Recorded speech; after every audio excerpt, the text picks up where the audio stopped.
বহি আছিল দোকানত হঠাৎ বুকুত বিষ মুহূৰ্ততে ঢলি পৰিল গ্ৰাহক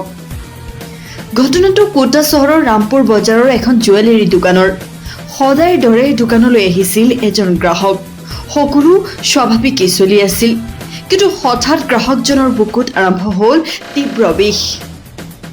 1 মিনিট আগলৈকে সকলো স্বাভাৱিক তাৰ পাছতেই হঠাৎ ঢলি পৰিল দোকানত বহি থকাৰ সময়তে আচম্বিতে অসুস্থ হৈ পৰে লোকজন কিছু সময়ৰ ভিতৰতে তেওঁ জ্ঞান হেৰুৱাই ঢলি পৰে ঘটনাটো দেখি দোকানত থকা কৰ্মচাৰীসকলৰ মাজতো হাহাকাৰ লাগে কিন্তু ভয়ত থমকি নৰৈ তৎপৰ হৈ পৰে দোকানৰ কৰ্মচাৰীসকল তৎক্ষণাৎ গ্ৰাহকজনক সহায় কৰিবলৈ আগবাঢ়ি আহে কৰ্মচাৰী পৰিস্থিতিৰ গুৰুতৰ বুলি বুজি তেওঁলোকে CPR দিবলৈ আৰম্ভ কৰে কৰ্মচাৰী এই তৎপৰতাৰ ফলতে গ্ৰাহকজনক সময়মতে সহায় আগবঢ়াব পৰা যায়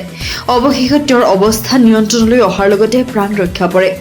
ঘটনাটোৰ সমগ্ৰ দৃশ্য দোকানৰ CCTV কেমেৰাত বন্দী হয় এতিয়া সেই CCTV ফুটেজে ছ'চিয়েল মিডিয়াত ভাইৰেল হৈ পৰিছে